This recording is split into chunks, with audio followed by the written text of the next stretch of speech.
Speakers. Our first speaker is Jenn Crawford. Jenn works as an extension educator and assistant professor for WSU. Can I have a go, Cougs? No.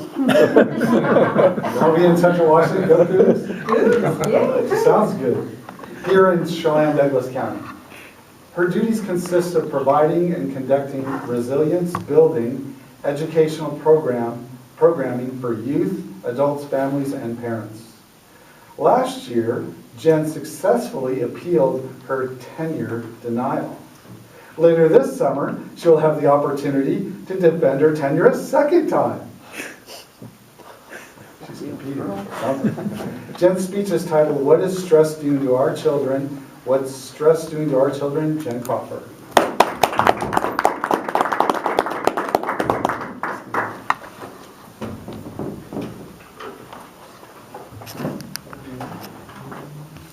What kind of stress is healthy?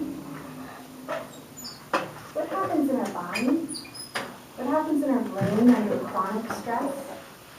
What happens to our children, and what can we do about it? How can the way a child is treated at age 2 impact the way he plays with kids at age 5? How well he does in school academically at age 10? Whether or not he has issues with drugs and alcohol at age 14, and how he parents his own kids. Quite a bit.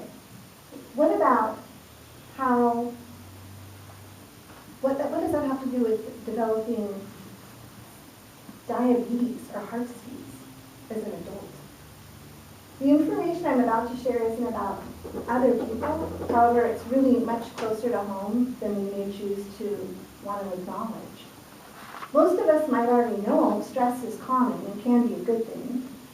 But what about early stress, traumatic stress, or chronic stress? Each of those parts of the equation has implications that can take effect later in lifespan when we're much older.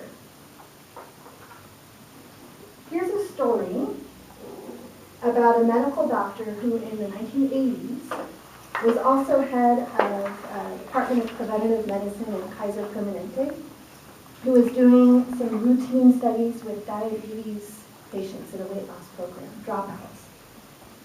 And he drew up this accidental correlation, which led to a much larger study of 17,000 participants and a lot of confirmative evidence to follow up.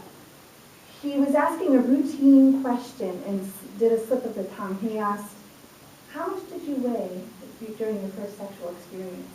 And the person responded, 40 pounds. "It was my father," and she blurted out and cried and ran away. She started crying. He was really puzzled, but after 186 more interviews, found out that more than half of this pool of folks had been sexually abused as kids. He was worried that he had been biased himself, and he asked his colleagues to conduct 100 more interviews, and they came up with the same statistic.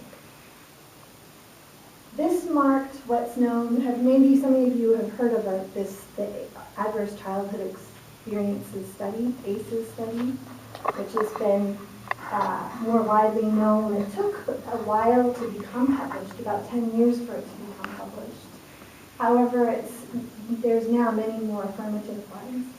And in Southern California, again in the 80s, about 17,000 participants completed questionnaires, San Diego clinics, indicating whether or not they had had one of 10, actually originally 7, childhood experiences, ranging from emotional to physical abuse, sexual abuse.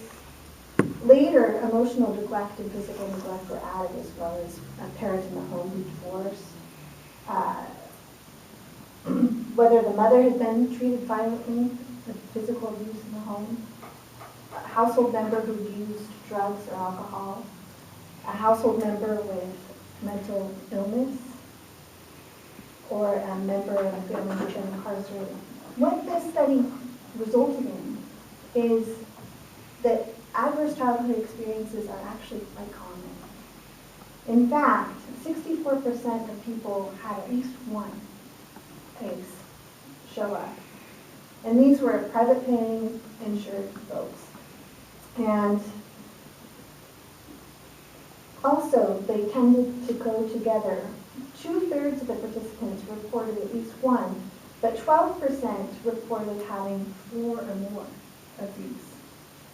1 in 5 said that they had been sexually abused. So,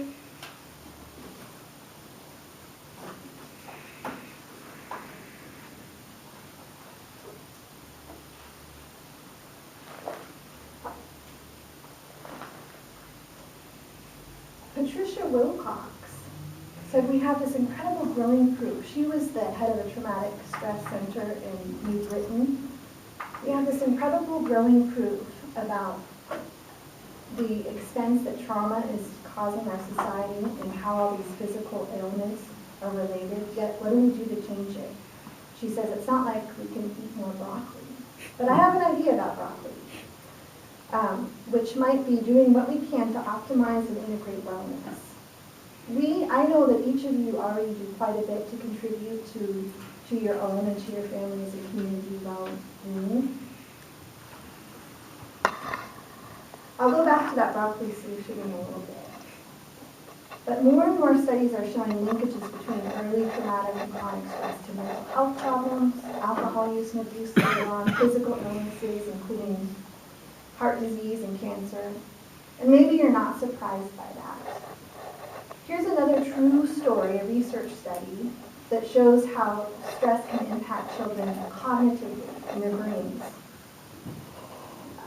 It was done among school-age kids who had been abused as young children. Dr. Seth Pollack from the University of Wisconsin conducted an experiment in which, and I will pass around, this lists the adverse childhood experiences and the frequency at which people responded. So kids, school-age kids, were exposed to these phases of different expressions and emotions, ranging from happy to sad to fearful to angry. And what he found is that these school-age kids, the ones who had been abused as kids, they had the part of their brain activated only when they saw angry faces. And the parts of the brain associated with memory and learning were neutral. And what this tells us is that the environments in which they were raised in tuned them, primed them for the world to be a dangerous place, and they adapted. Yet this can change, and we can do something to change this.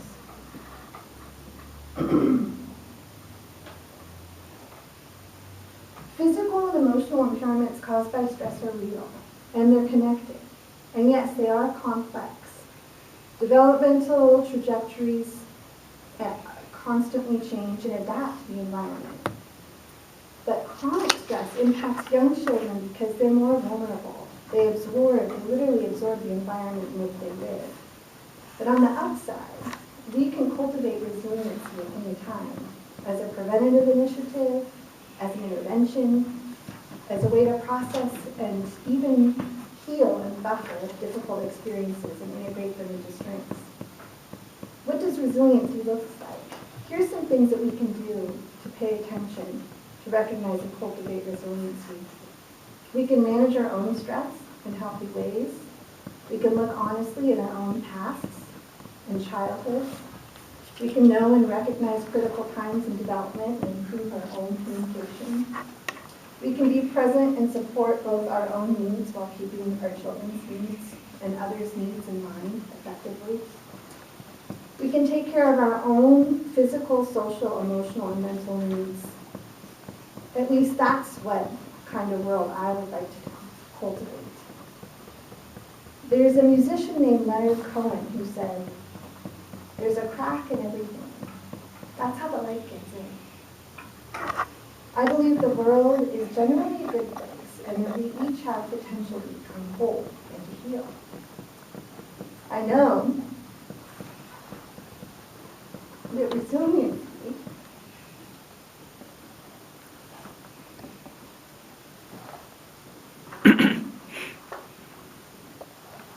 occurs through the right-side combination of supports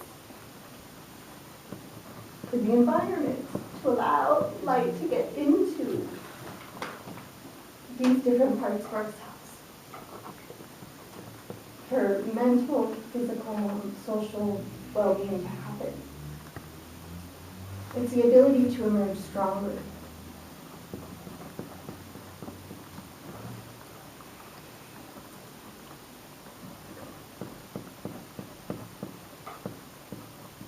And this is what I've had the privilege to get to do these past few years. And I hope to motivate you to include the information in the way it's seen. Ignoring the connection between the physical, emotional, mental, social, and spiritual health, or discounting one part over another, does not only a disservice to ourselves, but also diminishes our ability to prevent future unnecessary ills. And more importantly, paying attention to all these different parts of ourselves can spotlight the most influential and impactful places where we, with our own strengths and gifts, can intervene and really make a difference. I know each of you already do a lot to contribute to your own and to your family's well-being. And acting in one or more of these areas will give us each our own peace of mind as well. Discovering and finding joys in our own. I know it might seem ironic because I don't know why I'm crying. I'm just emotional. But finding our joys in our own physical, emotional, mental, social, and spiritual health and caring for others is the right thing to do. It not only feels good, but it's the right thing to do. And it is our birthright.